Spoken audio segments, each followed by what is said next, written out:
noches y bienvenidos a Día D. Con terca determinación, Angélica Villegas retoma el caso de Ruth Puerta Solís porque es de justicia. A Ruth le tendieron una trampa. El padre de su hijo la citó con engaños y la ejecutó de 8 balazos. Uno le destrozó la cara, se lo hemos contado aquí en Día D. Cristian Sánchez Coico, alias Pericles, hace unas semanas aquí en este programa lo confesó todo y pretendió en ese entonces desvincular a quien hoy es su expareja, Nicole Orema Dalengoitia, señalada ahora por la policía como la instigadora de este crimen atroz. Con el fin de la relación ha venido además el fin de la complicidad, porque Nicole, noticia 9 en este caso, ha sido capturada esta semana. Ha sido capturada y ella ha dicho, yo no sabía nada, yo no sabía nada, pero sin embargo ha entrado en serias contradicciones durante los interrogatorios, lo que le ha merecido que el Poder Judicial imponga 9 meses de prisión preventiva. Mientras tanto, Pericles nuevamente se puso en contacto con Angélica Villegas para decir todo lo contrario, la desmiente.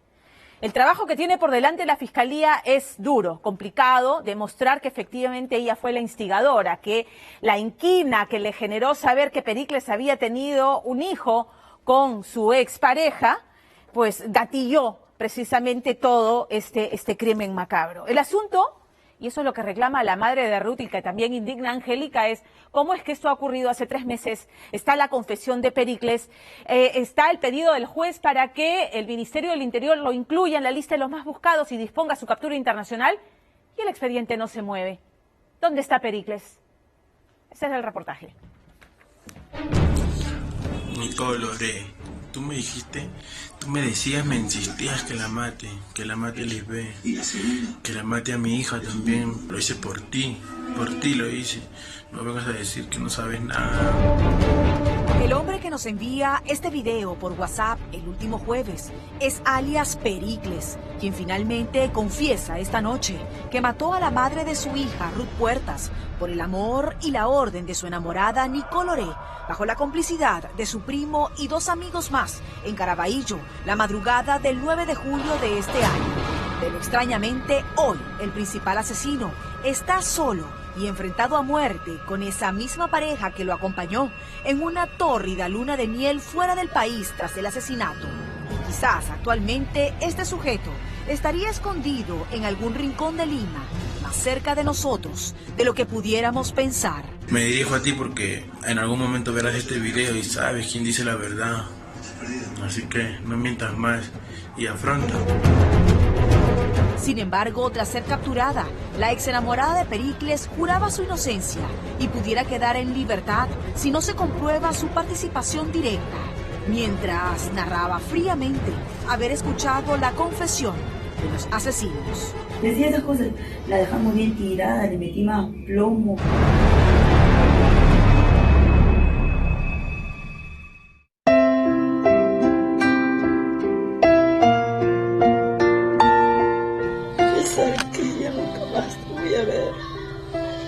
Solamente en videos. Esta es la primera vez que doña Agripina observa el video que capta a su hija Ruth horas antes de ser asesinada, pues aquel fin de semana del trágico julio, Puerta Solís fue invitada por la familia del padre de su hija para una fiesta de niños en Barrios Altos, donde la cámara la capta ingenua y feliz, incapaz de presentir que minutos después de estas escenas, alias Pericles, progenitor de su pequeña, se convertiría en su propio asesino, tendiéndole una mortal trampa cuando le propuso dejarla en su casa, lo cual impacta profundamente a la madre de la occisa, de tan solo recordarlo. Me haces mucha falta, hija.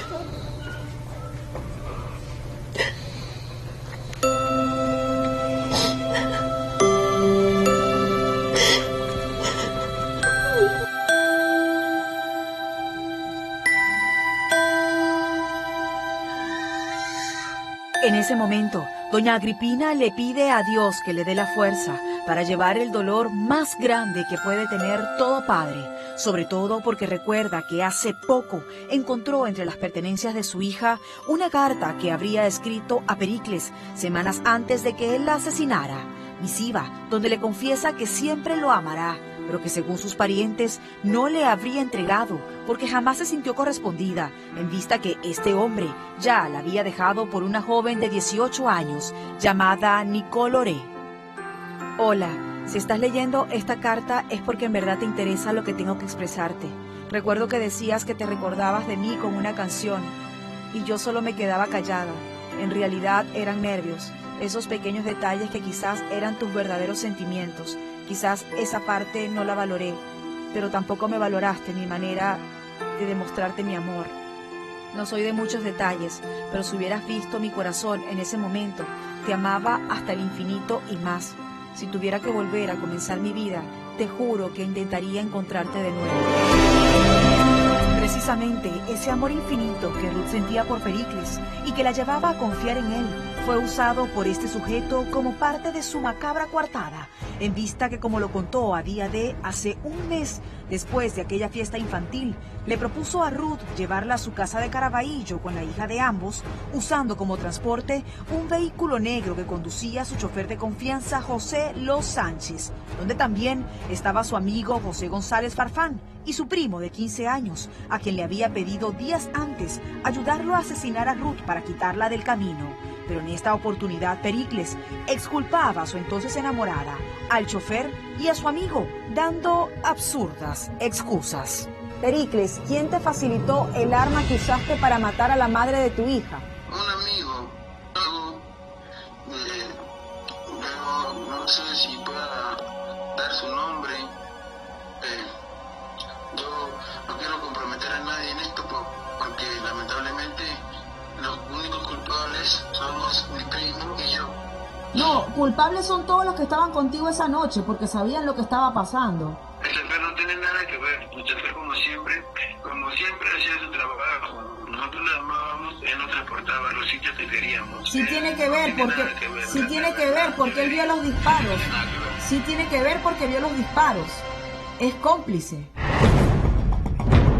A partir de aquí, la relación de esta peligrosa pareja atravesó problemas según su entorno, pues Nicole le reclamó a Pericles que hablara de más en esta entrevista, situación que se agudizó cuando atravesaron por una crisis económica que hizo insostenible esa luna de él, donde al ser interrogada, Nicole refirió que Pericles prácticamente la obligaba a estar ahí con él y que no le permitía comunicarse con su familia, un descontento que esta joven de 18 años no muestra en esta pelea que capta la última discusión del par de tórtolos. Oye, ¿en qué momento te he cagado, weón? ¿En qué momento te he cagado? Mamá desgraciada. ¿En qué momento? Oh, si pero mi intención no es eso. O si cuando me miraste... Te fuiste de lancha, todo lo que iba a hacer. Dime, ¿qué le puede? Escúchame, un ratito, ¿dónde está tu cabecita?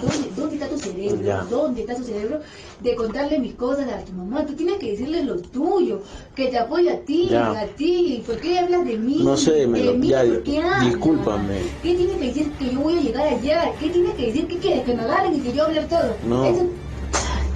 Eres bruto, en verdad. Pero ya, me lo quiero, discúlpame. Oye, No ha muerto escúchame. un presidente, no ha muerto un presidente, Ya. ha muerto una simple cholita. Escúchame, si me agarran, Ella no va a saber escúchame, si me nada. agarran, no fue mi culpa, fue tu culpa, porque tú hablaste. Ya, pero acaso... Cállate, si me chato, créeme que voy a hablar todo. Pero espero entonces que digas la verdad, pero nada más ya. Entonces, si bueno, espero que inventes, que digas que te he secuestrado y toda esa huevada, porque ya tú sabes que no es así. Nicole Loré, acusada de ser la instigadora en este crimen, cumplió su promesa, ya que no solo se separó de Pericles, estando presuntamente escondida con él en Bolivia, sino que regresó a Lima y finalmente, al ser capturada, acusó a su enamorado del feminicidio, describiendo tranquilamente que estuvo con los asesinos tras los hechos. Adelante, el piloto era Chamor, al medio Pericles, al costado yo y al otro costado Matías. Chamor hablaba bien frío y decía bastantes cosas. Decía esas cosas, la dejamos bien tirada, le metí más plomo, así, hablaba bastantes cosas. Y yo me sorprendí. Decía, la dejamos tirada, ya apestaba esa onda, que esto, que lo otro así. En este interrogatorio, Nicole señaló que tras el crimen encaró a Pericles manifestando estar en contra de que asesinara a Ruth, pero paradójicamente aceptó huir con él y a la vez entró en contradicciones al señalar que nunca conoció a Ruth pero admitía haber discutido con ella por redes, dejando entrever un antecedente del odio que le generó el saber que su entonces enamorado tenía una hija con la víctima. ¿Cómo te enteraste de la relación que tenía la víctima con tu pareja? Desde que ella le dice la plata de la bebé, ella le reclama a él. Desde ahí yo le dije, Pericles, ¿tú has tenido un hijo con ella? Y él no, me negaba. Ya, entonces vamos a esperar a que venga tu mamá y hay que decirle a tu mamá. Y yo le dije, señora, Pericles tiene una hija, tiene una bebita, que ella le estaba hablando y le ha dicho que la plata de la bebé. Y su mamá, no tiene ni una hija, así me dice. Además, para reconfirmar que la intención de Nicole con Ruth iba más allá del odio, los parientes de la occisa han pedido que nuevamente se muestre esta conversación donde Nicole expresa lo que siente por Ruth. Él se tiene que hacer el ADN porque se lo tiene que hacer, porque yo ya le he dicho a él ya, esa chola maldita perra es de lo peor, la odio, duele la cabeza hablar de ella, me da ganas de matarla. Viéndose acusado por Nicole, Pericles rompió su silencio, más pudo su derecho a la defensa que el amor que sintió por la mujer que lo llevó a cometer su peor pecado, y terminó confesando que fue ella quien le ordenó cometer el crimen de la madre de su hija, identificándola como la autora intelectual del hecho. Nicole, oré. Tú me decías, me insistías que la mate a Lisbeth, que la mate a mi hija también, que en ese tiempo no la consideraba mi hija ni nada, porque estaba cegado por ti. Y todo lo que hice lo hice por ti, porque tú me lo dijiste, tú me lo insistías, a cada rato me tenías loco con eso, loco, me tenías loco. Y lo hice, pero lo hice por ti lo hice. No vengas a decir que no sabes nada. En este video, Pericles le recordaba a su ex enamorada que cuenta con suficientes testigos que la vinculan al crimen, como su primo menor de edad, quien es uno de los que dispara a la víctima, y también amigas de Nicole. Ella está que nos calunia, está que nos embarra los dos, porque obviamente él, mi primo, ya está preso y yo sigo la clandestinidad, y ella por querer limpiarse ahora hasta que habla todo esto con las autoridades, pero todo es mentira. Ella fue la que a mí me mandó a matar a Ruth Lisbeth Puerta Solís, con la condición de seguir juntos. Más, amigas tuyas saben, dos en especial, y tú sabes. Me dirijo a ti porque en algún momento verás este video y sabes quién dice la verdad. Pese a la confesión de Pericles, aún falta por detener al chofer del vehículo usado para el crimen, identificado como José Los Sánchez, quien según su registro migratorio huyó a Colombia días después del hecho, así como también está inubicable José González Farfán, señalado de ser el amigo cómplice del feminicida confeso. Aún así, durante el día de ayer, el juez del caso aprobó el requerimiento de prisión preventiva por 9 meses para Nicole Oré, sindicada por ser la instigadora en el asesinato. Sin embargo, para doña Agripina, aún hay mucho por hacer. Que en el caso de su hija, ¿de verdad se ha hecho justicia? En partes, pero en este caso el Ministerio de Interior, la policía no agiliza este caso. La primera vez, cuando sucedió todo, pero luego parece que se les olvidó.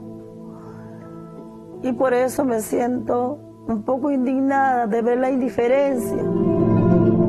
Efectivamente, en estos documentos que recibió día D, el Ministerio del Interior recibió la urgencia de que se incluyera a Pericles en la lista de los más buscados, poniéndole precio a su cabeza, con orden de captura internacional, en el caso de que se haya fugado hacia Europa, donde nos indicaron que tiene a una hermana gemela. Pero según la denuncia, la solicitud de recompensa aún no estaría en sistema y, de acuerdo al Ministerio del Interior, se haría efectiva para la próxima semana. En un país que registra más de 126 feminicidios en lo que va del año, ¿es acaso el final de Pericles el tipo de finales que le esperan a los agresores que hoy enlutan tantos corazones como el de doña Agripina? Ella nos pide enviarle este mensaje a Pericles y su ex enamorada, Nicole. Nicole, Yarumi Oré, quitaste la ilusión de una madre de verla crecer a su hija, que siempre llevarás en tu conciencia.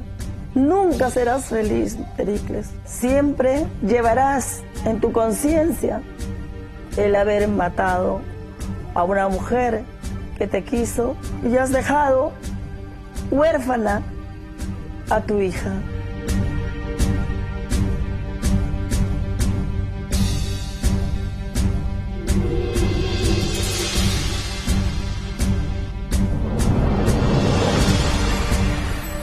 Anoche, cambiamos de tema, anoche la policía capturó a Leslie. Y usted se preguntará, ¿quién es Leslie? Leslie es solamente el alias de un adolescente de 16 años, edad cronológica, porque la verdad es que tiene la sangre fría y la experiencia de un asesino peligroso. Peligrosísimo, ciertamente. Leslie participó activamente, y así lo ha confesado, en el asesinato y esta orgía de sangre que se desató en este hostal de San Martín de Porres, en el que mataron y descuartizaron a 2 personas. Él se había rapado la cabeza para pasar desapercibido infructuosamente. Sabía que la policía le pisaba los talones. De hecho, lo encontraron escondido debajo de una cama en una habitación. Y su confesión confirma lo que ya había dicho Guasón, otro de los participantes de este crimen atroz, que nuestro compatriota Jafet Torrico no tenía absolutamente nada que ver con el ajuste de cuentas ordenado por el líder de esta organización que tiene por alias Machelo. Una cacería macabra que se desata, ¿por qué? Porque días antes habían capturado 2 miembros de su organización en un operativo policial. Y se desató la psicosis, tenemos un soplón adentro. Y así empezó todo. Esta noche Richard Apolo ha accedido a videos exclusivos y le cuenta lo que pasó esa noche en la habitación del hostal de Zipán. Es de verdad de terror. Reportaje. ¿Cuál es tu nombre completo? Han pasado solo unas horas desde su captura y ahora sentado en este vehículo policial, Leslie Linares sabe que en adelante tendrá muchas cosas que responder ante la justicia en torno a la muerte y descuartizamiento de 2 personas en el hostal Zipán, en San Martín de Porres. ¿Conocías tú a las víctimas? ¿Nunca los viste? ¿No has tenido tú ninguna participación en ese hecho, en ese homicidio? No, mi hecho fue eso, pues, tocar la puerta y ver las bolsas. Operando paquetando el viaje para Venezuela, a llevar la bicicleta y a llevar el carrito. la maleta. Linares, quien fue detenido el viernes último, no es cualquier personaje en esta historia macabra.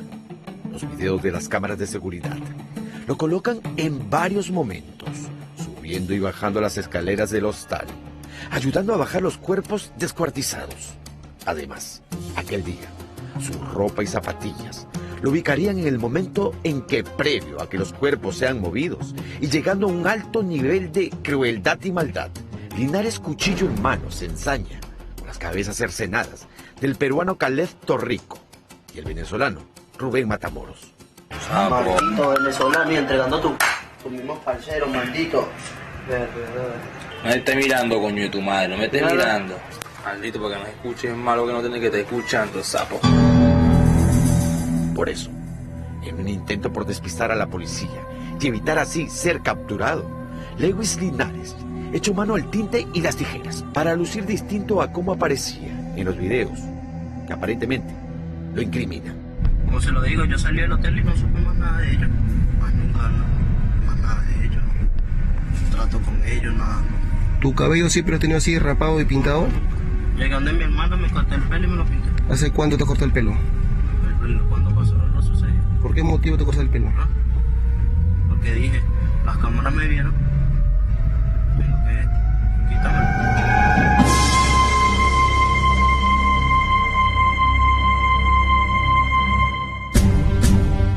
Su nombre real está aún por descubrirse.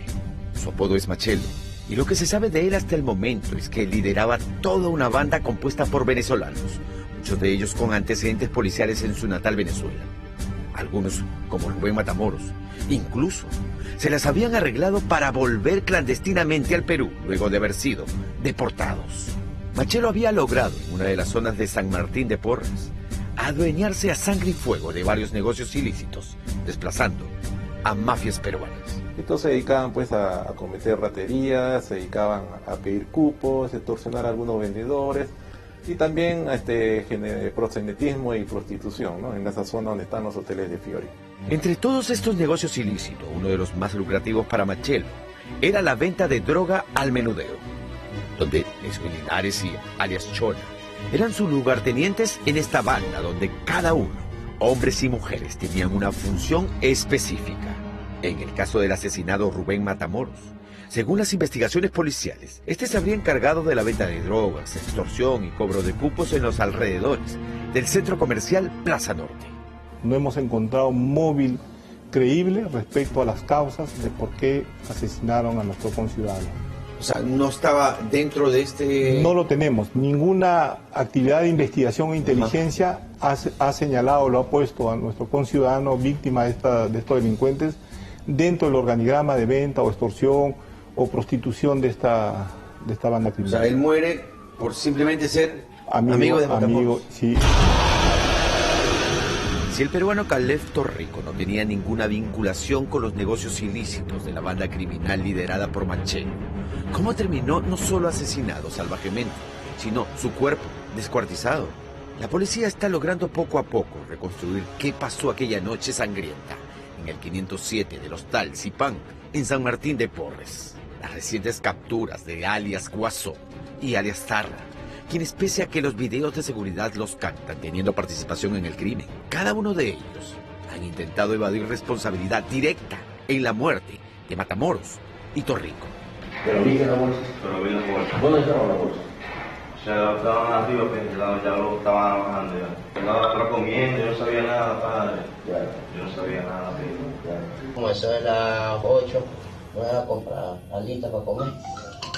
Cuando bajo, compro mis alitas para comer, y subo, pasa como eso, pasó un tiempo, un rato, y nos tocan la puerta, hermano. Nos tocan la puerta.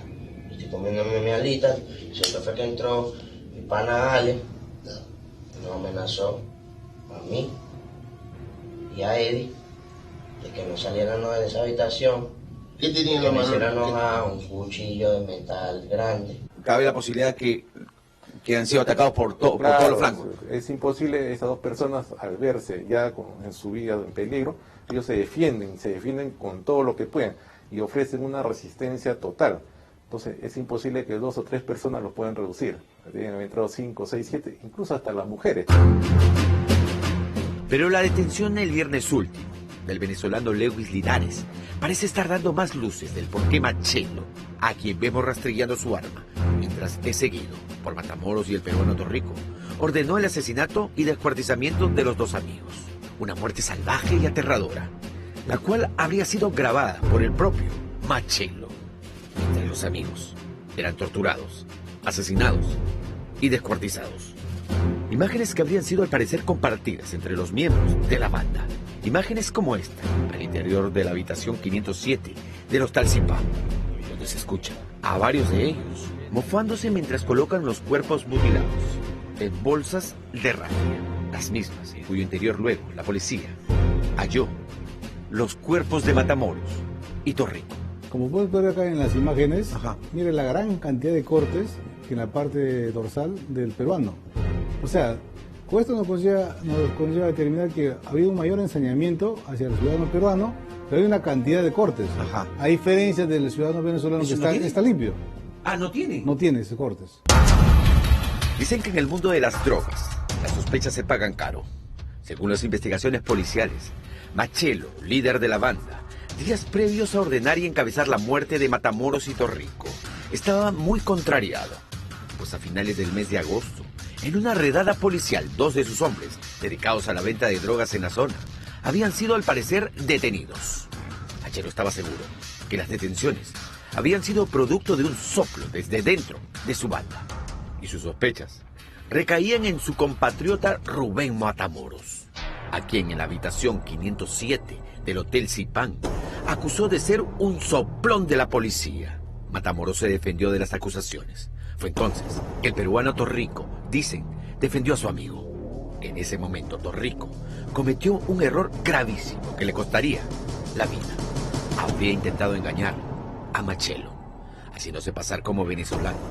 Un dato sobre su supuesta dirección en Venezuela convenció, entre comillas, a Machelo que los amigos eran los soplones.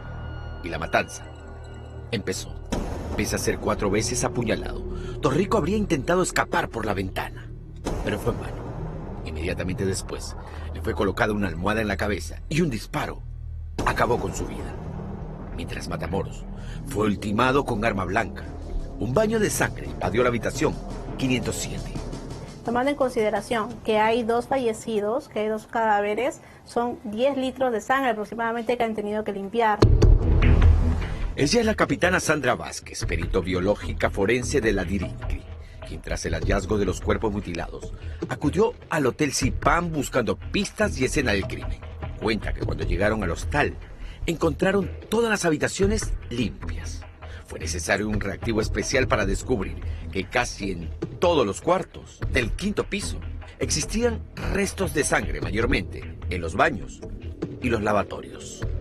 Sin embargo, la 507, por la cantidad de sangre hallada, hacía presumir que allí se había dado muerte y el descuartizamiento de los cuerpos. Encontramos reacción positiva en la puerta, en las paredes, en el piso, en los colchones. La habitación 507 era una habitación doble. ¿Ya? Entonces tenían el espacio, pues, ¿no? Las otras habitaciones eran habitaciones simples. Máximo una cama y su baño, nada más. Ustedes también ingresan a la 304. ¿Qué se encuentra en la 304? Teniendo en cuenta que es la habitación del cuartelero. En ese cuarto se encuentran prendas recientemente lavadas, un poco húmedas. ¿Cómo cuáles? Se encuentra un polo ¿Ya? y una sábana, que en ellos sí encontramos resultado positivo. Un dato más sobre el cuartelero venezolano Alexander Salazar.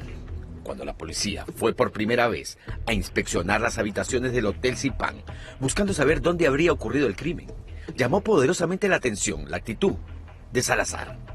El 507, supuestamente el mismo cuartelero, que en su oportunidad había abierto todos los cuartos, no dijo que la llave no era la llave que utilizaban para abrir ese cuarto. ¿Del 507? Del 507. ¿Ya? Entonces lo dejaron y pasaron a las otras habitaciones. ¿Correcto? Posteriormente, los peritos, juntamente con los pesquisas fiscal, retornan ya en otra oportunidad y llegan al 507. ¿Ya? Y cuando llegamos al 507, oh sorpresa, ahí está la mayor cantidad de evidencias, gracias a los peritos. ¿Y era la escena del crimen? Era la escena del crimen. Según la policía, una supuesta irresponsabilidad por parte del Ministerio Público al difundir en medio de las investigaciones los rostros de los sospechosos ha provocado que los implicados busquen fugar, como es el caso del cabecilla Machelo, que todo apunta estaría, dicen, en Bolivia. ¿Desde dónde? Estaría amenazando, tratando de silenciar a su banda. Vamos a perseguir el crimen hasta donde vaya. Vamos a identificar a todos estos sujetos. La mayoría seguro que está con alias, pero los vamos a identificar a todos ellos, vamos a dar con su paradero, les vamos a echar guante y los vamos a poner en prisión como corresponde. Esta historia tiene aún capítulos por escribir.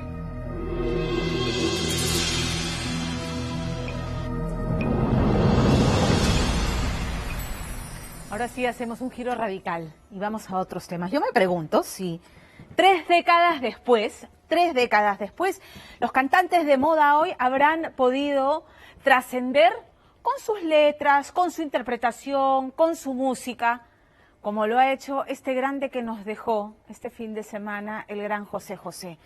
Yo me atrevo a decir que no, con absoluta certeza.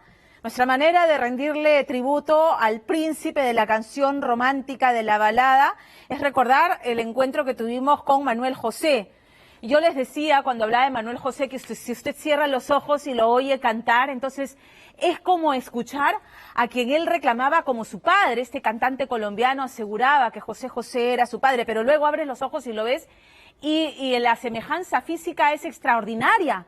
Sin embargo, la prueba de ADN resultó negativa y esto le rompió literalmente el corazón a José José, que esperaba con mucha ilusión que fuera su hijo, tanto así que aun conociendo el resultado, siguió cantando con él en los escenarios, lo acompañó, porque de algún modo sí, pues ya lo sentía su hijo.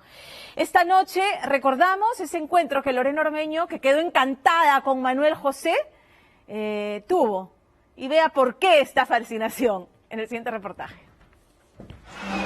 Qué triste fue decirnos adiós. cuando nos adorábamos más,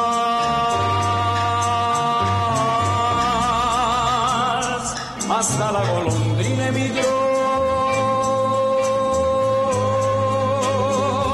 presagiando el final. Fue por años una de las voces más gloriosas de habla hispana. Un registro vocal inigualable, perdido en el pasado. Ya lo pasado, pasado, no me interesa. Ya me sufrí, todo quedó en el ayer. Una vida de excesos que dejó en el olvido la voz del príncipe, pero que hoy parece haber vuelto a la vida en otra voz igual de gloriosa.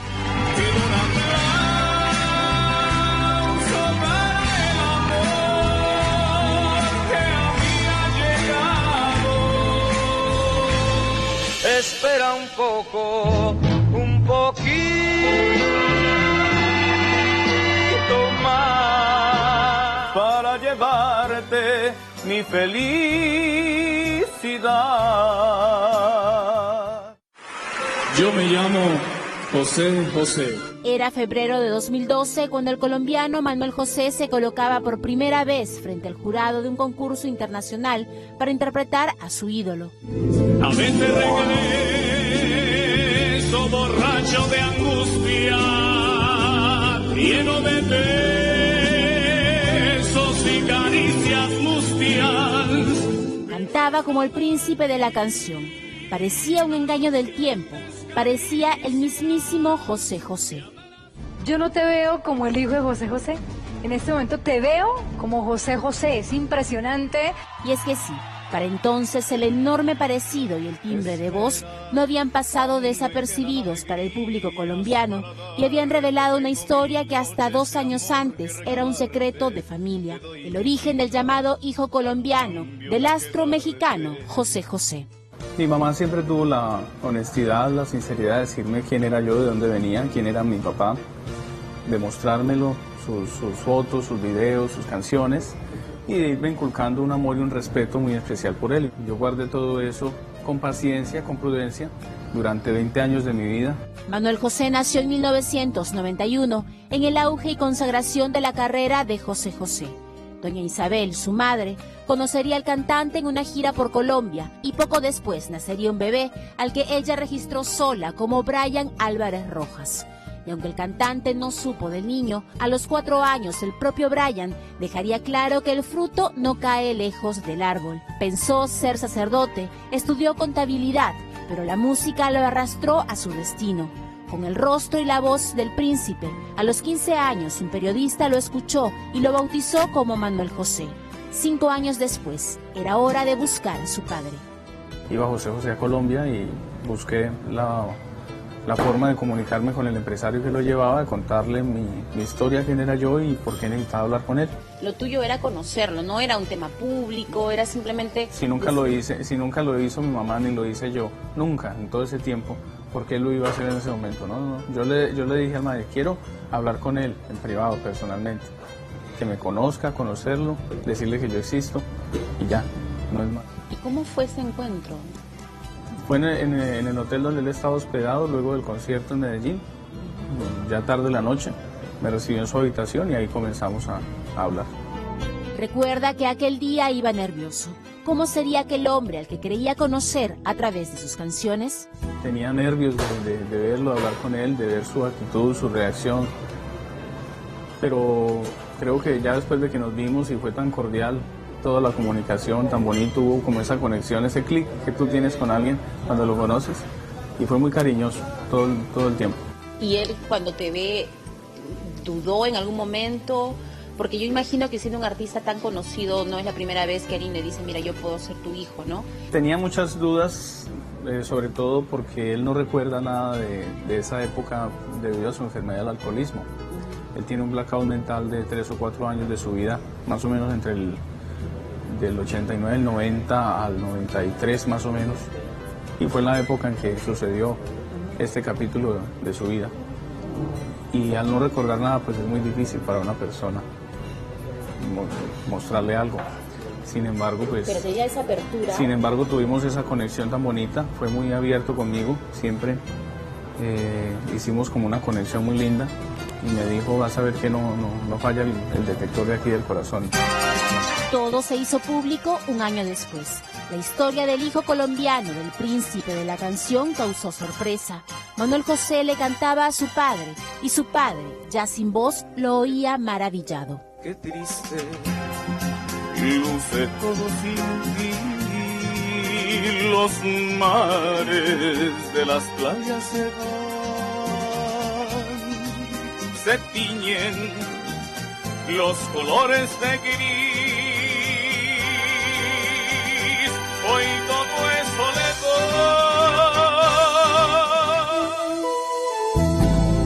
Y así, una revista ofreció a José José hacer un examen de ADN que confirmara lo que ambos creían era la única verdad.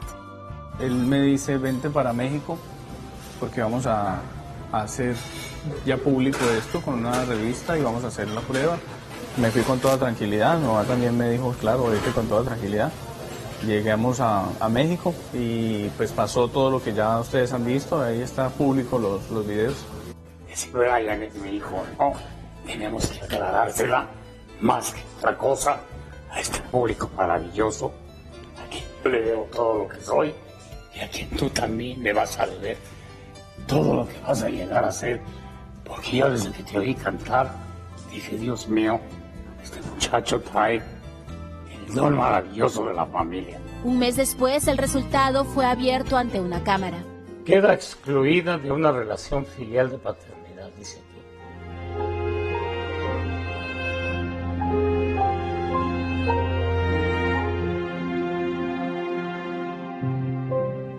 Yo daba por hecho que Brian podía ser mi hijo. Yo andaba planeando cómo volver a verlo y cómo empezar a contrarrestar todos esos días en que no he estado con él como su papá. ¿Te sorprendió el resultado? Sí, claro, totalmente, porque pues lo único que nosotros esperábamos era que fuera un mero procedimiento y ya, y se mostrara la verdad. Pero pues yo, como siempre he sido creyente de Dios, yo no reniego de nada, acepto la voluntad de Dios. Pero para ti esos resultados están equivocados. Yo nunca mostré mi acuerdo con el resultado, sin embargo no le hice nunca señalamientos ni reclamos, ni reproches a nadie, porque yo no he necesitado de ese resultado, esa confirmación de un papel para lograr ser hoy en día Manuel José y para cantar. José José es tu padre. Sí. Para él eres su hijo. Estoy preso entre las redes de un poema. Eres tú quien me puede ayudar o me condena. Eres lo mejor de mi pasado. Eres tú quien aún me tiene enamorado. Eres tú. Un día llegará que ya de tanto ir y venir rodando. Lo que no confirmó un papel parece confirmarlo la vida. Manuel José entró a un concurso de canto y el astro mexicano lo acompañó en el paso a paso, como un padre lo hace con un hijo. Un día llegará que ya de tanto que canté, de tanto mi voz ya no será mi voz, mi canto no será mi canto. ¿Dónde está el amor? Manuel José comenzó a ser llamado El Principito e inició su propia carrera. Ha lanzado su segundo disco, Herencia Romántica, y como su propia vida, su canción principal parece la prolongación del mega éxito de José José. Y yo sigo siendo el que finge estar alegre. Pero de triste no tiene nada. Es feliz de ser llamado hijo por su ídolo y ser considerado la nueva voz de uno de los cantantes más importantes de habla hispana. Y más aún, honrado por asumir el reto de devolver el romanticismo a la generación del reggaetón. ¿Esa es tu voz o tú claro. la impostas? No, mi voz, así ¿Sí? como me escuchas siempre. ¿Sí? ¿Qué edad tienes? 27. 27 años. Sí. Ya que estoy aquí con el hijo de José José, cúmpleme ese sueño. Mentiras son todas mentiras, cosas que dice la gente. Decir que este amor es prohibido, que tengo 40 y tú 20, que yo soy otoño en tu vida y tú eres dulce primavera. No saben que guardo un verano, que cuando te miro te quema. 40 y 20, 40 y 20. Es el amor lo que importa y no lo que diga la gente. 40 y 20, 40 y 20. Toma mi mano, camina conmigo, mirando de frente. Hoy el Principito ha dado voz a una estrella que se fue apagando a causa de sus excesos. La primera lección que aprendió de su padre. Ya no podrán cantar juntos, pero quizá a través de esta nueva voz ambos puedan cumplir sus sueños y los nuestros. Un sueño que sí se cumplió. Ya todo he olvidado, a todo el pasado. Ya le dije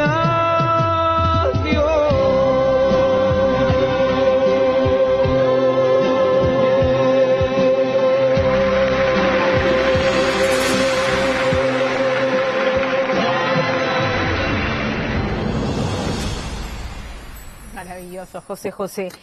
Bueno, vamos a cambiar de tema, nos tenemos que ir a la pausa, pero vamos a regresar retomando el tema del sodalicio, porque resulta pues que esta cuestionada organización católica tenía un método que ya ha sido denunciado públicamente por decenas de víctimas, ¿no?, de sometimiento físico, abuso sexual y psicológico, que resultó siendo de exportación, porque una nueva denuncia ha saltado, ¿dónde? En Guatemala.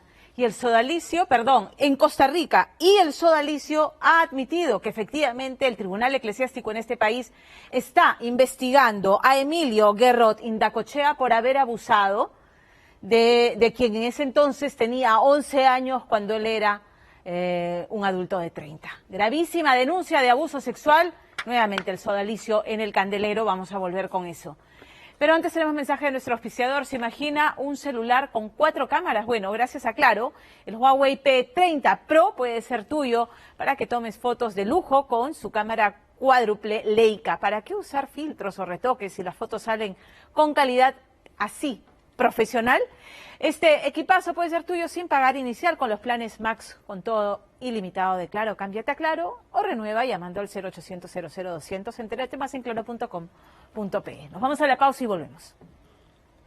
Esta noche, en Día D, cuentas pendientes con la justicia y la nueva denuncia que remece los cimientos del sodalicio de vida cristiana desde Costa Rica. Me sentaba al lado, ¿no? Y el cura entraba y se sentaba a mi lado y como que un poco me golpeaba y después me sobaba de arriba abajo, me frotaba.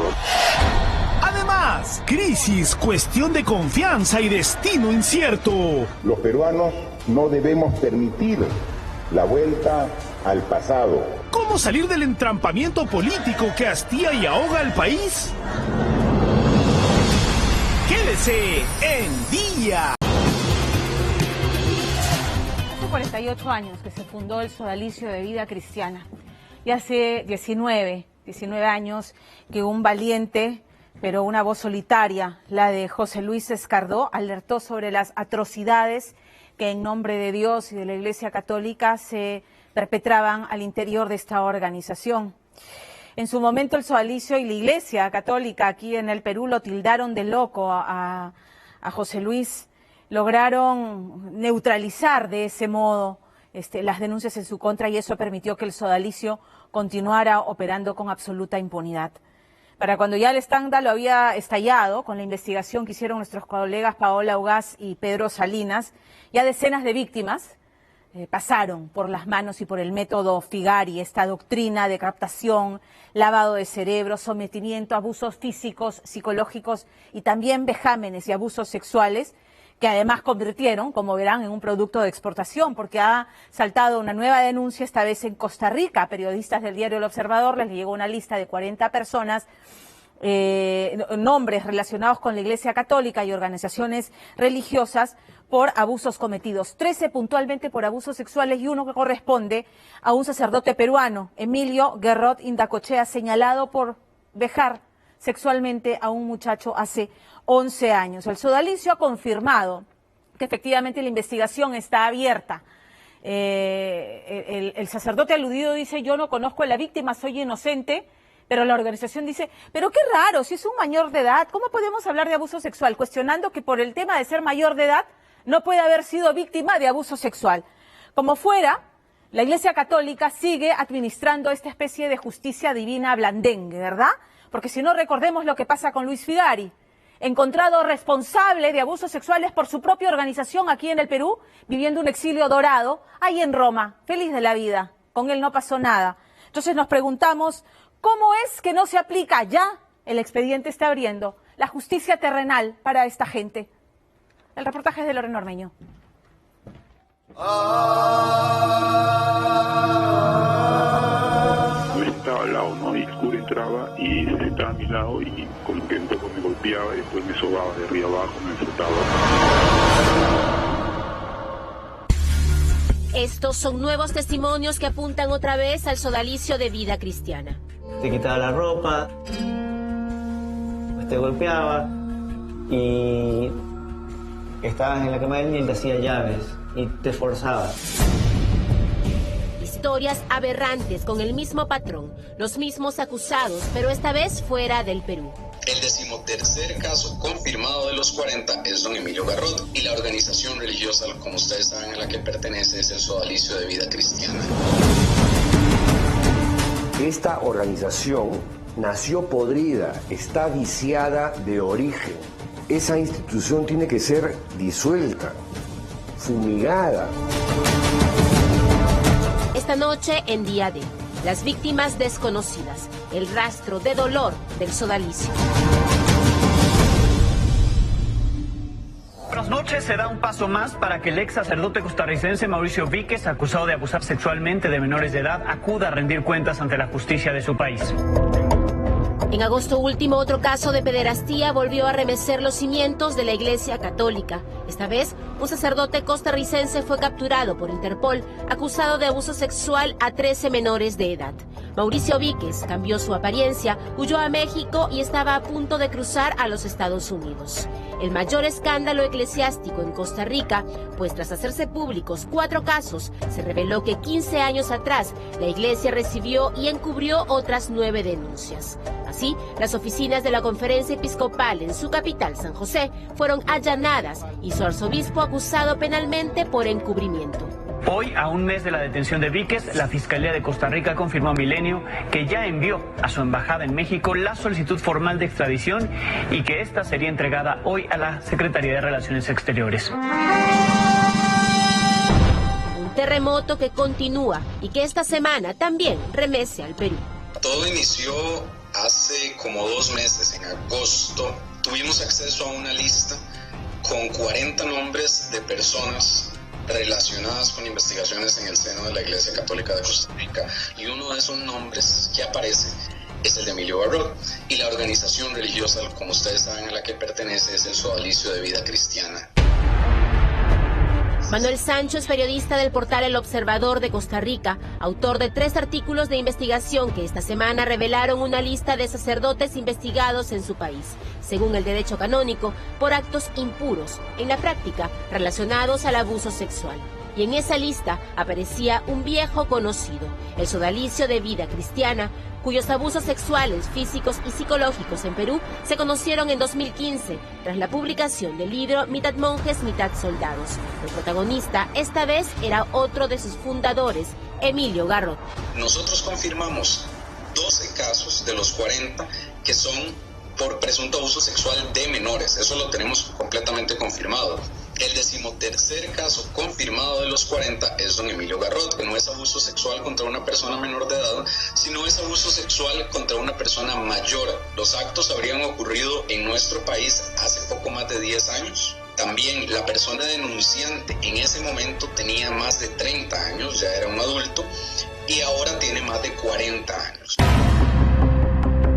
Emilio Garrot vivió en Costa Rica durante 10 años. Fue enviado por el Sodalicio como rector de la Universidad Juan Pablo II y director de Radio María, hasta hace 3 años que fue designado conductor y cabeza de la filial de la radio en Miami. ¿Sabes qué? Te quiero hablar de mi sueño. Sueño con una radio muy grande. Sueño con una radio que lleve el mensaje de Cristo a todos los lugares.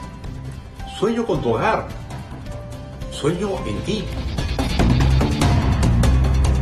Lo llamamos a Miami y él nos dice que no sabe nada de una denuncia de presunto abuso sexual de persona, sea menor o mayor de edad. Nos dice que no sabe nada, que nunca se ha enterado de ningún tipo de este proceso. Su investigación comenzó a inicios de agosto y aseguran que, tal como Garrot, el Sodalicio dijo desconocer mayormente. Lo negaron hasta esta semana en que mandaron este comunicado cuando los reportajes vieron la luz. La presunta víctima declaró que el abuso habría ocurrido hace 11 años cuando él tenía más de 30 años de edad. Habiendo tomado conocimiento sobre el contenido de la denuncia, Emilio Garrot afirma no conocer a la presunta víctima y se declara inocente de la acusación. Según los reportajes, la cabeza del Sodalicio en Costa Rica calificó de rarísima la denuncia por tratarse de una persona bastante adulta, y así la descalificó. Esta era la primera sindicación contra Garrot, hasta hoy, que Día D revela otro testimonio en Perú.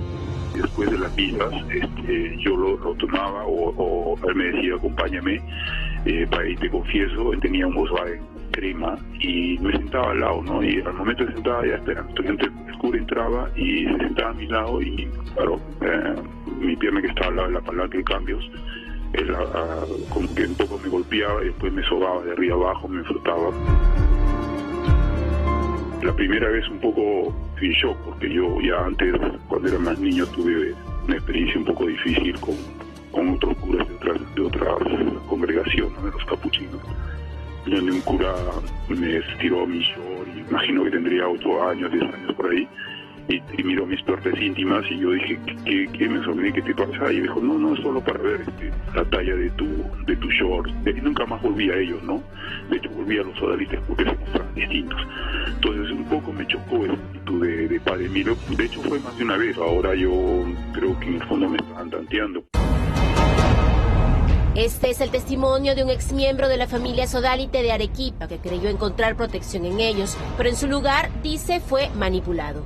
Hoy tiene 50 años, pero ingresó cuando tenía 20. No denuncia abuso sexual, pero sí tocamientos indebidos, algo aparentemente normalizado por ellos.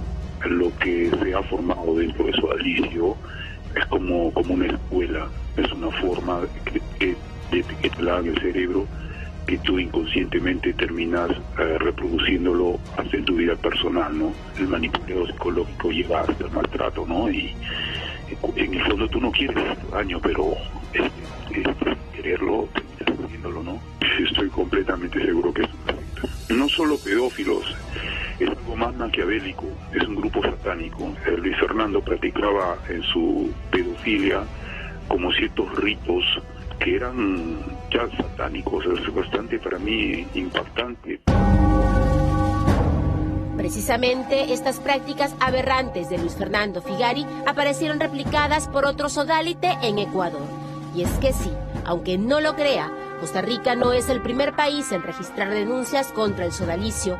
El año pasado, en Quito, Ecuador, 12 jóvenes acusaron al ex sacerdote Luis Fernando Intriago por abuso sexual y torturas al supuestamente someterlos a una práctica llamada la dinámica del pecado. Que al principio te amarraba las manos, después te amarraba los pies. Después te vendaba los ojos, después la boca. Te quitaba la ropa. Te golpeaba. Él estaba completamente en boxer, tú estabas completamente desnudo. Y estabas en la cama de él y él te hacía llaves. Y te forzaba. Te rozaba la barba de él. Te rozaba contra tu cara para que sientas dolor. Por orden del Papa, Intriago fue expulsado de la iglesia, pero la exposición de su caso mostró una constante. El control se ejercía ligando cualquier cuestionamiento a una influencia diabólica. Yo lo que le diría a todos los que están dentro de Sodalicio es que no tengan miedo, no tengan ningún miedo, que no va a pasar nada. Si es que cuestionan todo y están en el camino correcto, su fe va a aumentar. Pero si cuestionan y ellos mismos por sí mismos se dan cuenta, van a poder abrir los ojos. Pero ¿quién es Emilio Garrot? Y de confirmarse a las acusaciones, ¿es posible que nadie lo supiera? Emilio Garrot, antes que nada, es uno de los miembros de la generación fundacional, ¿no? Luis Fernando Figari tenía comportamiento de depredador sexual a mediados de los años 60. El Sodalicium lo funda en el año 1971. Los primeros abusos de Figari se registran desde el año 72-73 en adelante. Entonces, que no me vengan con que el Sodalicium tiene un origen divino, espiritual, inspirado por el Espíritu Santo. Esa organización fue creada para perpetrar una serie de atrocidades y abusos de todo tipo en compartimentos estancos con una fachada religiosa. No es coincidencia que el número 1 de la organización sea el pederasta, que el número 2, Germán Doig, también lo sea, que el número 3 en su momento, Virgilio Levalli, también lo haya sido, y que ahora estamos viendo una denuncia en Costa Rica donde se señala a otro miembro de la generación fundacional. El sodalicio tiene presencia en 7 países, pero solo se ha investigado la ciudad de Lima. Salinas cree que seguirán apareciendo más denuncias y la organización continuará intentando minimizarlas, como en este caso, por su edad. Cuando uno revisa la historia de Chile, el caso más célebre es del padre Fernando Caradima. Una de las víctimas, el doctor James Hamilton, fue abusado sexualmente hasta que él estaba casado. Fue captado desde muy joven y a lo largo de los años se convirtió en un rehén psicológico de Fernando Caradima. Él lo casó, él bautizó a sus hijos y siguió abusando de él, hasta que hubo un momento, la esposa es la que hace la denuncia y la que revienta el escándalo en Chile. Esa es la historia. Buscamos una entrevista con el sodalicio, pero no obtuvimos respuesta. En Ecuador, extrañamente, pese a los 12 testimonios, la Fiscalía archivó la denuncia. Con Garrot, tras hacerse pública la historia, la organización religiosa anunció su suspensión. Pero ¿cuánto hay de sanción y cuánto de encubrimiento? Esta historia es como dar vueltas en círculos, porque los periodistas seguimos contando que hay más víctimas del sodalicio y nadie, como el Estado, hace nada. El Ministerio de Educación no ha ido nunca a los colegios, el Ministerio de Salud nunca nos ha buscado para pedirnos información de las víctimas. Hace 2 años el Poder Judicial tiene el pedido de la Fiscalía para ver la detención preventiva de Luis Fernando Figari, parte de la cúpula del sodalicio. Hace 2 años y todavía no pone la fecha. Y sin avances hasta hoy, las 36 víctimas de abuso sexual reconocidas no tienen justicia, pero sí sufren una aplanadora legal y en redes. También está el miedo a la influencia que tiene el sodalicio a nivel de empresas, a nivel de contactos. Una de las víctimas que estuvo buscando contactar a varios bufetes de abogados importantes de acá de Lima, preguntó si podían defenderlo en la defensa de ciertas demandas que quería hacer contra el sodalicio. En varios bufetes le dijeron no podemos, conflicto de intereses. para que no les pasen a sus hijos lo que nos pasó a nosotros. De eso se trata nuestra lucha. ¿Y todavía sigue vigente el sodalicio en Lima? Sigue vigente en todo el mundo, donde está. Y sus líderes protegidos, no hay ninguno que esté preso. Y la justicia. La Abeja, que para mí es un portal difamatorio donde tengo 13 posts donde me insultan a cada momento por mi labor periodística. Paola Ugaz prepara un libro revelando los multimillonarios negocios del sodalicio. La Razón cree de que aparezcan denunciantes de la nada, como Edgardo Palomino, un exaprista y excandidato en el 2010 del partido del condenado por corrupción Alex Curi, y que hoy intenta ligarla con el caso Odebrecht. ¿Y dónde está en este momento Fernando Figal? Está en Roma, viviendo en un departamento maravilloso. El sodalicio lo mantiene a él. Lo van a mantener de por vida, en su departamento, en su salud, en su carro, en todo. Esa institución tiene que ser disuelta, fumigada, porque han vivido durante 40 años con el chip de la cultura de abuso de poder, y eso no se cambia con protocolos, contratando consultores que van a hacer comisiones ad hoc. Hasta hoy, ninguno de los 8 abusadores vivos reconocidos por el sodalicio ha purgado condena. Y aunque este mes el Congreso debía debatir los resultados de la comisión investigadora, el tema no está ni en agenda. Así, solo las víctimas y la prensa mantienen viva la memoria.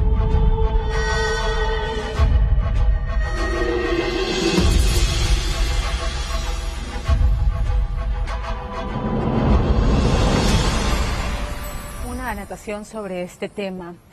No es una víctima, no son 2, son decenas de víctimas que declaran haber sido o haber sufrido algún tipo de vejación habiendo estado al interior del sodalicio de Luis Figari. Todos los testimonios en que coinciden en este método, en este modus operandi que ya hemos visto que es de exportación, el lavado cerebral, aprovecharse de muchachos vulnerables, además, alienarlos de sus familias, captarlos, lavarles el cerebro para después obedecer sin dudas ni murmuraciones todas las aberraciones a las que los sometían. Empezaban con el suplicio físico, el psicológico, y luego a los que lograban doblegar los sometían a vejaciones sexuales. Entonces, difícilmente estas víctimas pueden tener alguna prueba concreta material para exhibir ante un juzgado, pero hay pericias psicológicas que claramente pueden confirmar que han sido víctimas de este tipo de vejaciones. ¿No es eso suficiente para que un juez aquí en el Perú valore y decida valientemente enfrentarse a una organización que sigue contando con la protección, y hay que decirlo, malsana de la Iglesia Católica? Porque si el Papa Francisco ha pedido disculpas por los pederastas, qué escándalo, qué vergüenza, me duelen los niños, pero queda en una retórica barata cuando esta gente pederasta, con sotana, abusa de menores de edad y de gente que confía, porque es la Iglesia, los representantes de Dios en la tierra. Es aberrante, es atroz, pero se requiere valentía para enfrentar este caso. Se requiere valentía para ingresar al sodalicio y decir, señores, separemos paja de trigo. No vamos a generalizar de que toda la gente que está en el sodalicio es malas personas y es mala semilla. Pero vamos, valentía para investigar este caso y hacer justicia con sus víctimas. Pasemos a la crisis política. Yo me preguntaba, ¿tenía el Ejecutivo otra salida? Este Ejecutivo que haya dicho que no se va a quedar cruzado de brazos tras el archivamiento exprés del proyecto de adelanto de elecciones. Hay quienes le reclamaban al presidente esta semana que acepte que había sido derrotado legalmente. Y es cierto que la Comisión de Constitución actuó según sus prerrogativas legales. Pero también es cierto que la mayoría y sus aliados, como desde hace 3 años, han hecho uso de su fuerza numérica para avasallar. Porque no hubo voluntad política, hay que decirlo, para someter este proyecto a un debate en el Pleno. Y como admiten congresistas de la oposición, el resultado probablemente hubiera sido igual, pero hubiera sido más legítimo un debate amplio del mismo. En el puseo político, el Ejecutivo le quedó claro que no podía insistir en su proyecto de adelanto sin ir en contra de la Constitución, pero el presidente en su mensaje a la Nación advirtió que la mayoría parlamentaria está poniendo en peligro la democracia, buscando el copamiento de las instituciones según sus intereses de forma irresponsable y presenta cuestión de confianza por tercera vez. Estamos viviendo horas definitivas. Lo que ocurra mañana en el Congreso es un albur. El presidente ha dicho, si no se le permite a Salvador del Solar tomar la palabra y presentar la cuestión de confianza, daremos la confianza por no dada. Y el presidente del Parlamento ha dicho, es impostergable esta elección y la elección va sí o sí. ¿Habrá voluntad política para que mañana el desenlace sea tranquilo y pacífico? Fernando Díaz tiene el reportaje. Alguna vez Martín Vizcarra se describió a sí mismo como un hombre competitivo. No doy una pelota por perdida, decía, mucho menos, nunca tiro la toalla. Así era el retrato de un poder en construcción.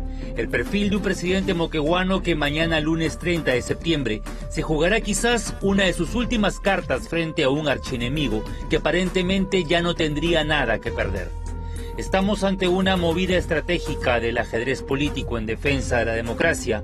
¿O Vizcarra, herido en su ego, arrastra al país entero a un callejón sin salida? El señor Vizcarra se está volviendo experto en generar problemas y después echarle tierra al problema creando otro, ¿no? ¿Cabe la posibilidad de ser tibios en este momento? Me parece que no. La situación se ha llevado a un límite, hay una mayoría prepotente, autodestructiva, mediocre, y encima que tiene demasiadas muestras de jugar por sus propios intereses, de defender a quienes no deberían defender, ni blindar a quienes no debería blindar. ¿Cómo vas a ser tibio con eso? Por tercera vez, en poco más de año y medio de mandato, el presidente vuelve a recurrir a un viejo truco. El cuco con el que otras veces logró acorralar al Congreso. No hay lugar en el Perú donde no haya recibido el reclamo de presidente, cierre el Congreso. Con las cuestiones de confianza y con el respaldo popular y subiéndose a la ola de la anticorrupción, Martín Vizcarra los tuvo en vilo y un poco sometidos y alineaditos. A favor, congresista. Tras el archivamiento de su proyecto de ley que pretendía un adelanto de elecciones, la cuestión de confianza vuelve a ser el mecanismo legal para enfrentarse nuevamente al Congreso, pero esta vez con el objeto de frenar un cuestionado y extrañamente vertiginoso proceso de selección de los miembros del Tribunal Constitucional. Me imagino que lo que hará el señor del Solar es presentar una propuesta legal para modificar o la Constitución política, que establece que quien nombra a los magistrados del Tribunal Constitucional es el Congreso de la República, o la Ley Orgánica del Tribunal Constitucional, que también establece cuáles son los procedimientos para la elección de estos magistrados. Consideramos que la elección de magistrados de tan alta instancia debe producirse con un procedimiento transparente, donde los ciudadanos tengamos conciencia de quiénes son quienes participan. De 9 candidatos elegirán a 6 nuevos miembros del TC. Sin embargo, en la lista hay 4 postulantes que fueron grabados en conversaciones telefónicas con los hermanitos de los cuellos blancos. Vamos a exigir que la comisión que elija a los posibles candidatos sea una comisión plural, en la que vamos a exigir que pueda haber audiencias públicas para que los ciudadanos sepamos de quién se trata, para que pueda haber oportunidad, si fuera el caso, de presentar tachas. A todo esto se suma la denuncia de Marianela Ledesma. La magistrada reveló al periodista César Hildebrand que le pidieron votar a favor del habeas corpus para liberar a Keiko Fujimori. Hoy se ha hecho público en un medio de comunicación que a una magistrada del Tribunal Constitucional se le habría ofrecido la continuidad en su cargo si su voto garantizaba la libertad de un procesado. Esto es corrupción. En las últimas horas, expertos constitucionalistas han opinado sobre esta nueva decisión del Ejecutivo, que para muchos no solo agrava la crisis política, sino que encerraría un serio problema de fondo y forma. Si era algo tan importante para el Ejecutivo, uno se pregunta por qué en su reforma judicial no planteó también algo referido al TC, o por qué no se manifestó cuando se venció el plazo de los magistrados en noviembre pasado. Entonces, es un poco desconcertante. Interferencia de poderes le llaman unos, y otros argumentan un absurdo sin pies ni cabeza. que no puede darse es que al presidente de la República o al primer ministro o a los ministros de Estado, por alguna razón que se les ocurra a ellos, quieren interferir. No se puede interferir la marcha de otro poder del Estado. Eso está penalizado en el artículo constitucional que dice que esta es una causal de vacancia del presidente de la República. Al presidente peruano no le temblaría la mano para imponer decisiones radicales, aunque se tomara todo el tiempo del mundo para evaluarlas. A este profundo análisis ha arribado la periodista Rafaela León, autora del libro Vizcarra, retrato de un poder en construcción. Vizcarra es obstinado antes que cualquier otra cosa, ¿no? Entonces, si es que él decidió que el objetivo, quizá el único que le alcance a cumplir en lo que le queda de gobierno, iba a ser o es la lucha contra la corrupción, eso no lo va a soltar. Yo estoy muy de acuerdo con lo que dijo el presidente Vizcarra, porque la corrupción no se puede evitar de un momento para otro. Paulatinamente se tiene que sacar todo está podrido aquí en Perú. Miren pues la calidad de congresistas que tenemos, la calidad de congresistas que no nos representan a nosotros, representan solamente a unos grupos de poder nada más. La gente que es elegida por el pueblo es elegida para servir. ¿Ese Congreso la representa? No he votado por este Congreso. No votaría y es tiempo de que salgan. Juro por Dios y por la patria. Desde que asumiera el mando el 23 de marzo del 2018, hizo de la lucha contra la corrupción su caballito de batalla. No me van a doblegar, fue su grito de guerra. Al lado de Grau y Bolognesi, les digo a Tacna y al Perú que no me van a doblegar. Es innegable que el Congreso ha abonado con su mala imagen al rechazo popular. La impunidad de varios parlamentarios, pese a las denuncias, y el blindaje a investigados personajes como el exfiscal Chávarri, solo ha contribuido a que la calle pida a gritos el cierre del Parlamento. Para el presidente Vizcarra es importante empatar con la ciudadanía. Hay un pulseo ciudadano que le está exigiendo esta dosis de populismo, que es lo único que tiene para poder enfrentarse al fujimorismo. Fueron varias entrevistas las que Rafaela León le hizo a Vizcarra, el mandatario que no fue elegido por el pueblo, que se fue quedando solo y que desconfía hasta de su propia sombra. Si te pones a pensar, a ver, ¿en quién confías ahora? Es lo que él me decía, ¿no? ¿En quién confío ahora? ¿En apristas, en toledistas, en humanistas? ¿En quién? Escucha siempre voces de los expertos. Por ejemplo, en tema constitucional, llama al experto, se sienta, entiende todo, escucha todo, te agradece y vuelve a cerrar su puerta. Primero fue la no reelección de los parlamentarios y fuimos al referéndum. Luego la reforma política.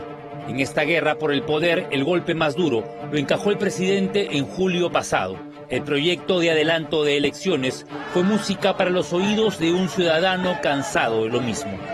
Tenemos que hacernos responsables de nuestro voto y eso sí es muy importante, que nosotros los ciudadanos seamos conscientes de que si esos señores están sentados allí, no es porque cayeron del cielo, es porque hay una responsabilidad de los partidos políticos, es cierto, pero también hay una responsabilidad de nosotros que los hemos elegido para que estén sentados allí.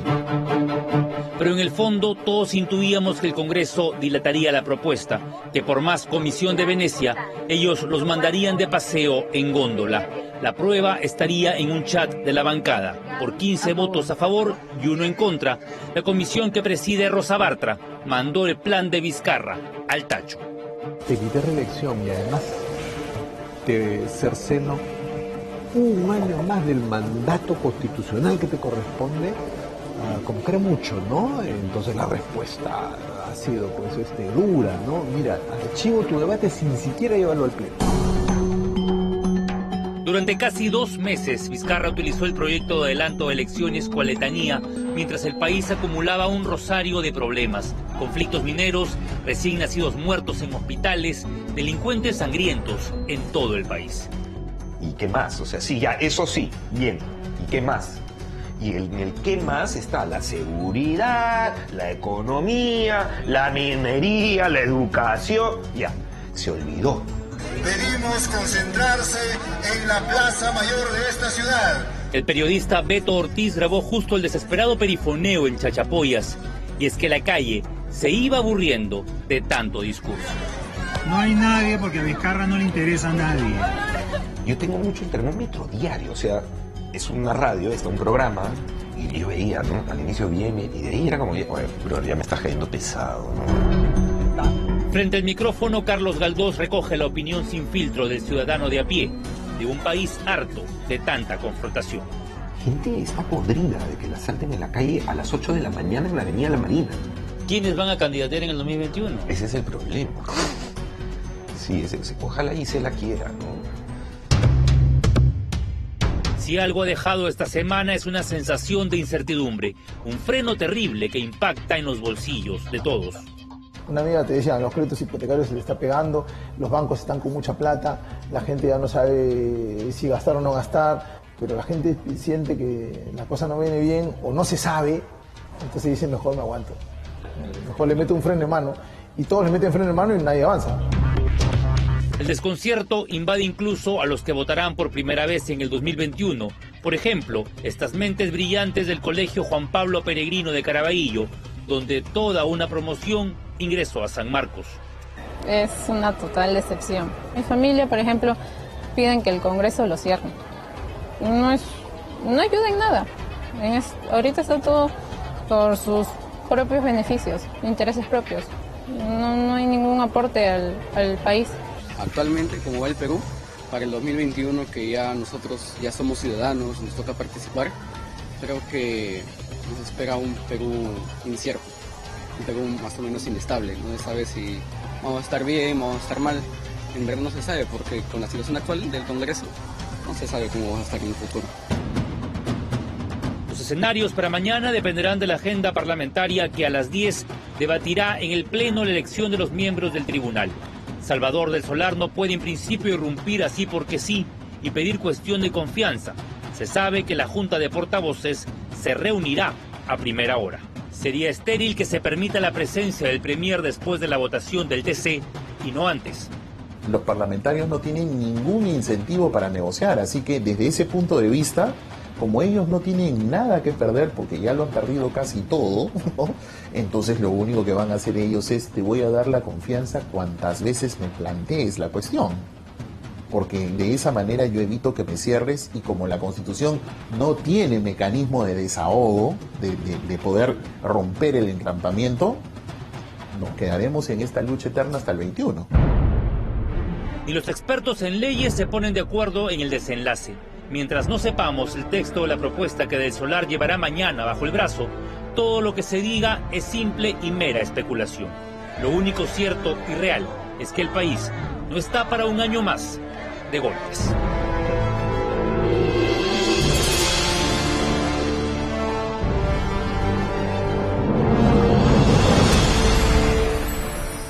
Este es un Congreso que se ha ganado a pulso la desaprobación popular. Es una representación parlamentaria en la que la mayoría de peruanos ya no se siente representado. No lo decimos nosotros, lo dicen las encuestas, a cuyos responsables de realizarlas además este Congreso pretende investigar en un claro intento de matar al mensajero porque el mensaje no les gusta. Este es un Congreso, además, donde la mayoría parlamentaria y sus bancadas afines o bancadas aliadas han aprobado leyes declaradas inconstitucionales por este Tribunal Constitucional, que ahora pretenden renovar en un proceso que está siendo cuestionado por organismos nacionales y organismos internacionales. Vamos a enumerar rápidamente. La ley que prohibía la inversión publicitaria estatal en medios, llamada Ley Mulder, la llamada Ley Antitránsfuga, y también la ley que pretendía limitar al Ejecutivo en los alcances de la cuestión de confianza. Hay que renovar a 6 de los 7 miembros del Tribunal Constitucional. Ellos deben ser relevados en su cargo, es cierto, pero lo que se está cuestionando es la celeridad con la que esta mayoría y sus aliados pretenden hacerla. Han confeccionado una lista en 5 días, normalmente se toma 3 meses en promedio en hacerlo. Eso es lo que ocurrió en la última década, incluyendo además candidatos que están siendo cuestionados por su relación con magistrados del destituido Consejo Nacional de la Magistratura. Los hermanitos, los audios del escándalo, ¿les suena? ¿Les suenan las campanitas? Bueno, la sospecha del Ejecutivo y de las bancadas de oposición es que lo que se pretende es conformar un tribunal a la medida de los intereses particulares de esta mayoría, sobre todo, además, mirando lo que estaba por ocurrir, porque en esta semana, a partir del 3 de octubre, se conocerán los nombres detrás de 71 codinomes. Estamos hablando de personajes y de congresistas que habrían, según Jorge Barato, recibido dinero, financiamiento de Odebrecht durante sus campañas. Así que hay que decirlo, del comportamiento y la voluntad política de este Congreso. Mañana depende el devenir de esta crisis. Sí, ojo, sí, antes de lo que ya ha dicho su presidente, el presidente del Parlamento ha dicho que la elección de los miembros del tribunal es impostergable, pero siempre está en sus manos darle trámite primero a la cuestión de confianza. De otro modo, el presidente lo ha dicho esta noche, él dará la confianza por no dada y actuaría según establece la Constitución. Nos vamos a la pausa con este comentario, regresamos con las imágenes de la captura del ex alcalde de San Juan del Lurigancho, prófugo desde el 2017, sorprendido durmiendo en un hostal. Regresamos con eso. Y además, el hermano del expresidente Pedro Pablo Kuczynski, Miguel Kuczynski, estará con nosotros en los estudios. La Fiscalía mañana debería ejecutar la incautación de 2 de sus viviendas. Y Miguel Kuczynski está aquí para hablar de ese tema al volver. Antes, mensaje de nuestro auspiciador. Nuestra gastronomía y cusqueña comparten la misma receta: 100 gramos de pasión, un puñado de propósito y 330 mililitros de determinación, porque para alcanzar la grandeza existe un solo camino: maestría, nuestra única receta cusqueña. Pausa, volvemos aquí en Día D.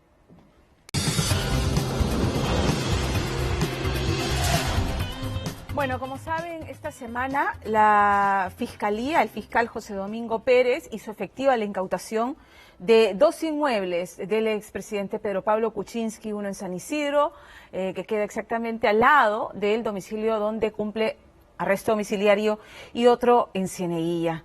Esta medida como parte de la estrategia fiscal para asegurar un eventual pago de reparación civil más adelante si se le encontrara culpable de los delitos que se le imputan al expresidente. Esta decisión ha afectado la salud del exmandatario y esta noche, para hablar del tema, está con nosotros su hermano, Miguel Kuczynski. ¿Cómo está? Muy buenas noches. Muy buenas noches, muchas gracias. Bueno, hay una serie de fundamentos para esta medida, para la Fiscalía. Su hermano, el expresidente, digamos que hizo el uso de la llamada puerta giratoria. En un momento fue asesor financiero de empresas, estuvo en el sector privado, luego pasó al sector público, y ya estando en el sector público quiso como que tomar distancia, creando Westfield, pero que en realidad todos los beneficios terminaron redituando en él, siendo funcionario estatal y estando impedido constitucionalmente de hacerlo. Mire, se ha considerado que hubiera podido haber un conflicto de interés. Esa posibilidad ha sido descartada por los jueces y por todo el proceso. Así que el proceso que él tiene ahora no es un proceso de conflicto de intereses, eso está descartado. Lo que hay es, textualmente, según el juez Jorge Chávez Tamariz, mientras Kuczynski ocupaba los cargos de ministro de Economía, presidente Pro Inversión, que adjudicó las obras cuestionadas, y de primer ministro, su empresa Westfield Capital era beneficiada por Odebrecht por consultorías financieras en las concesiones en las que participaba. Resultado de esas asesorías, ese dinero se invirtió en estas propiedades. Él está investigado ahora por una cosa que parece, cuando uno mira los hechos, un poco absurda, pero es lavado de activos y una conspiración criminal de 3 personas, su chofer, su secretaria y él. Y los hechos no corresponden en nada a eso, y si me permite, dentro de un momento le voy a explicar por qué. Vamos a la explicación, porque digamos estamos hablando de la triangulación en el lavado de activos. Una vez que recibió $695,000 por sus asesorías a Odebrecht en la cuenta de la empresa Westfield Capital, transfirió esta suma a la empresa offshore Dorado Asset Management, que finalmente, en Islas Vírgenes, que finalmente termina siendo el dinero con el que se compra la casa en Choquehuanca. El primer paso que usted ha dado no es correcto. Los 690 y pico viene de sus propios ahorros, eso no viene de Odebrecht, de nada. Mi hermano ha tenido una carrera tanto en el Perú como en Estados Unidos y en otros lugares con bastante éxito y tiene ahorros. Él tiene una carrera profesional de más de 40 años y lo que ha pagado por esas casas son sus ahorros y préstamos bancarios, todo contabilizado, todo bancarizado, todo con contratos registrados públicos. Toda esa contabilidad, digamos, ha sido presentada al juzgado en su momento. Sí. Me imagino que sí, antes y todo de la hecho decisión por el Banco de Crédito del Perú, así que todo está ahí. Y es este monto del que se habla por asesorías a Odebrecht en la cuenta de Westfield Capital que terminó en esta offshore en Islas Vírgenes. Este dinero... No, ahí hay dos hechos completamente distintos. No hay... es justo que la empresa Odebrecht dio asesorías, no de mi hermano, pero de alguien que le estaba manejando en ese entonces, el señor Sepúlveda. Y el señor Sepúlveda, por razones que nunca he entendido muy bien, pero que él podría explicar, puso sus ganancias de esas asesorías en las cuentas de Westfield en vez de ponerlas en su cuenta propia. Él también tiene una empresa. Lo que le iba a explicar y lo que hasta aún ahora, a mi sorpresa, no ha llegado al juez ni a la corte, pero que lo saben los fiscales, no lo han divulgado, pero lo saben, es que en el 18 de febrero, creo era de este año, en Curitiba, el colaborador eficaz de Odebrecht dijo dos cosas en una declaración sumamente importante. Sí. La primera es que él entendió muy bien que era Westfield, que asesoró, que dio servicios muy importantes y que el que encontró a Westfield es el Banco de Crédito, no es mi hermano o otros, ¿no? Y la segunda cosa que dijo es que entre Westfield y Pedro Pablo Kuczynski no hay ningún vínculo. Ellos no sabían que Westfield era Pedro Pablo Kuczynski, nunca lo vieron en la televisión aquí en el Perú cuando estaba en campaña, ¿no? Así que no hay y esa declaración del señor Castro Santos no ha sido publicada, la tiene la Fiscalía. La publicación, tengo entendido, fue en castellano, más que todo.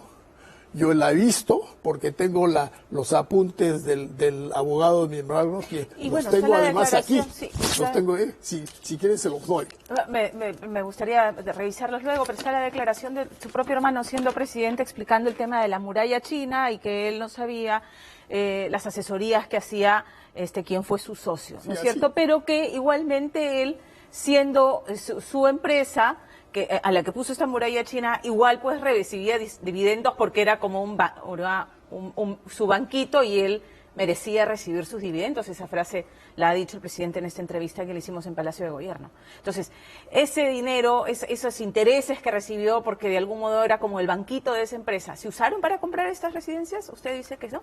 No, porque, por ejemplo, el fondo de Cieneguilla se compró 3 o 4 años antes de todo esto. El último ingreso de Odebrecht a Sepúlveda por la cuenta de Westfield es en 2007.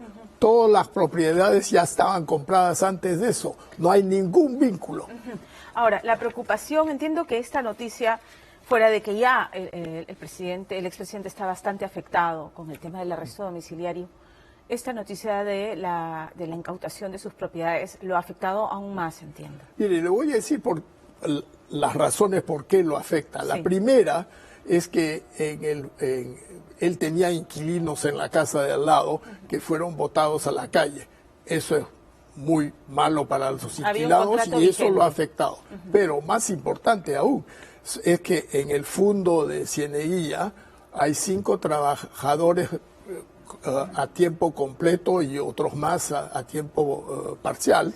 Y esos trabajadores se van a encontrar, si la medida se realiza mañana a las 10 de la mañana, se encuentran bloqueados afuera de su trabajo, sin ninguna razón, y uno de ellos se encontrará sin techo.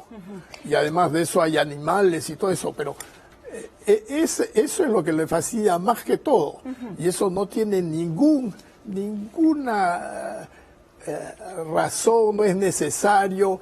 Las cuentas de mi hermano están embargadas. Las casas están ya embargadas. Las casas no tienen llantas, no se pueden ir a caminar si uno no las incauta, ¿no? La medida es no necesaria y es no procedente. La medida es una intimidación. ¿Una intimidación con qué objetivo?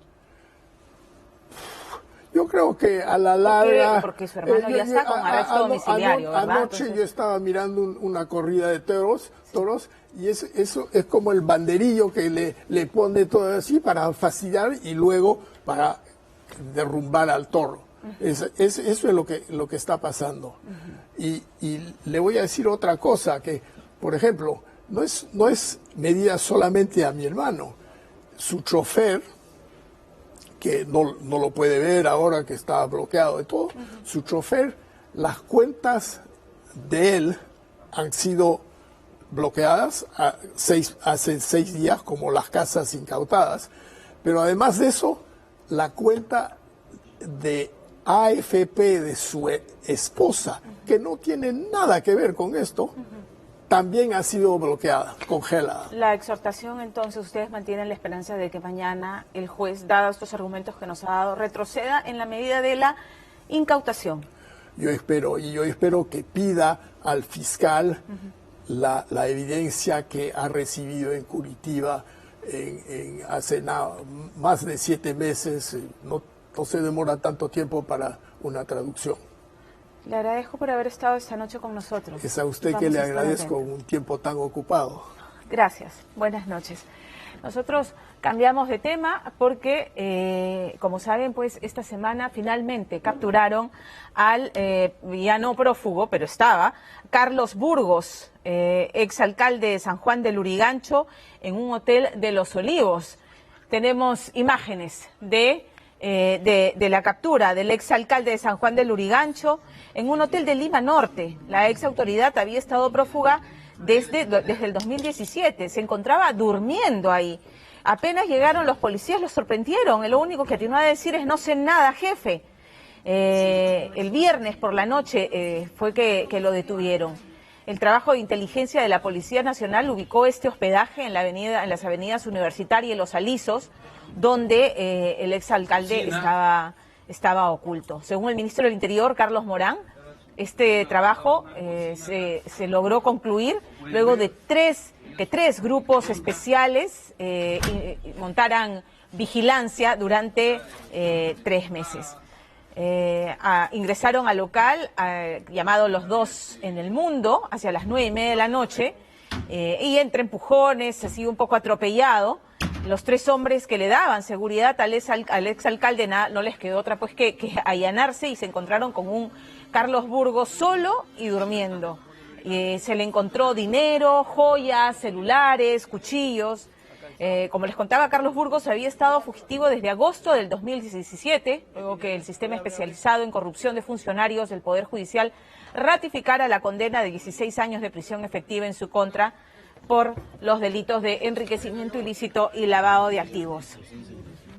Bueno, y dicho esto, nosotros tenemos que irnos a la pausa. No te muevas, porque les vamos a contar cómo le fue a Paco Bazán en la noche de gala de Mi Gente Dice. Regresamos con los detalles.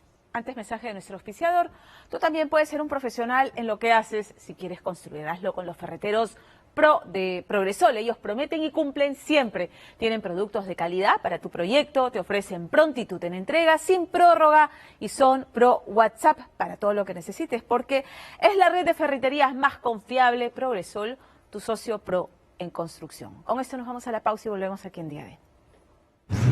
Los ferreteros Progresol no son cualquiera, son ferreteros pro. Como Pando, proactivo en todo para tu proyecto.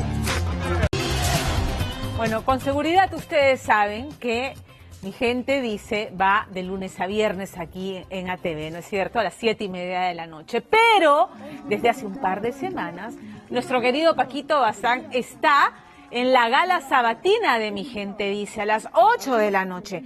3 familias que participaron durante la semana van a esta gala sabatina. ¿Y qué se juegan? Un auto 0 kilómetros, ahí está viendo las imágenes. Un auto 0 kilómetros nuevo, nuevecito, que todavía nadie se lo lleva. Así que ese es un excelente incentivo para animarse, juntarse en familia y disfrutar del programa, que es sumamente entretenido. Paco, además, lo hace genial, pero además para animarse a participar, porque este es un programa familiar, es re divertido, la gente se la pasa bien y, bueno, la posibilidad de llevarse un auto nuevecito es bastante tentadora. Ahora, me han dicho que Paquito Bazán me ha mandado un reto, un mensaje. Quiero escucharlo. Vamos a escuchar. Pamela, tú no necesitas invitación, lo sabes, pero ¿por qué no? Tenemos un tablero musical, así que te espero, Pamela, para que seas la madrina de alguna familia en el tablero musical. Esa es una. Y la otra, te espero en la semana con los Vertis y el Colorado. El Colorado tiene que venir, mide 2 metros el Colorado. Así que alguna respuesta en esa altura tiene que tenerla clara, ¿no es cierto? Te esperamos en la semana, mi querida Pamela, y mi gran amiga. Entonces, Pamela es una amiga incondicional que tengo en el grupo, en la familia de ATV, y ella está aquí invitada siempre. Queremos que vengan los Vertis a jugar, a ganar también. Y yo así, chapo esa flor. Vamos a ver cuándo se concreta esa invitación. Besos para mi querido Paco. Sábados a las 8 de la noche, Mi Gente Dice, la noche de gala, de lunes a viernes a las 7 de la noche. Y los sábados, y los sábados es que el combo me distrae. No, los sábados el combo perfecto es Mi Gente Dice, la edición de gala. Y por supuesto, Carlos Álvarez, que viene a las 10 de la noche con todo el cartel del humor. Así que el combo está perfecto para los sábados en la noche, así con canchita, hay que sentarse. Nos vamos a la última pausa del programa y regresamos con un comentario final. Volvemos.